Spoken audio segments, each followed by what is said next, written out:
Imagine a kind person who spends their life helping others and then something terrible happens to them. Meanwhile, someone who treats people badly seems to be living an easy life. So why does that happen? Why is it that bad things happens to good people? In this video, we are going to be looking at one of the oldest and hardest questions humans have been asking. This is what we already believe. Most of us grew up thinking that good actions should lead to good results. If you are kind, honest, and helpful, then you expect life to reward you somehow. And when something terrible happens to someone who doesn't deserve it, we naturally ask, why them? But the truth is that life doesn't always work like a reward system. Here is the contradictory perspective. Being a good person doesn't create a protective shield around you. Good people get sick, good people lose things, they make mistakes, and sometimes unexpected things happen to them, but that doesn't mean that they deserve it.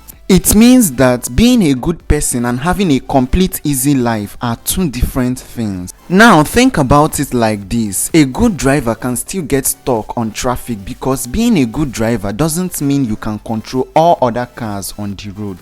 In the same way, being a good person doesn't give you control over everything happening around you. Here is why life works this way.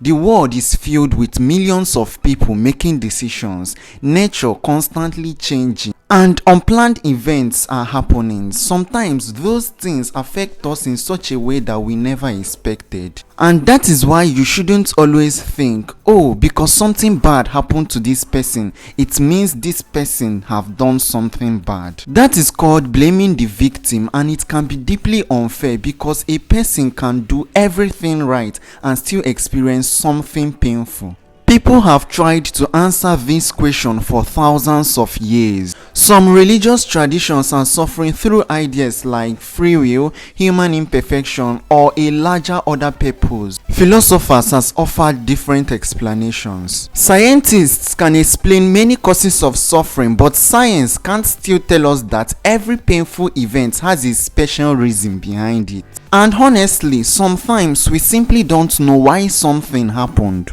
And maybe that is the most important thing to understand. Not every bad event is a punishment, and not every good event is a reward. Sometimes life is simply unpredictable. What we can control is how we respond. We can help someone who is hurt, we can choose kindness, we can learn from difficult experiences, and we can make sure that someone don't have to face their pain alone. So why do bad things happen to good people? There isn't one answer that everyone agrees on, but one thing is certain. Someone experiencing something bad does not automatically mean that they are a bad person. And sometimes the best response to suffering isn't finding someone to blame, but is choosing to help.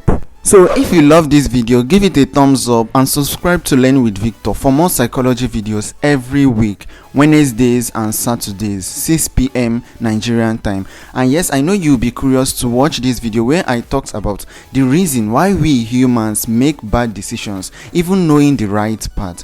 Watch this video and I'll see you there.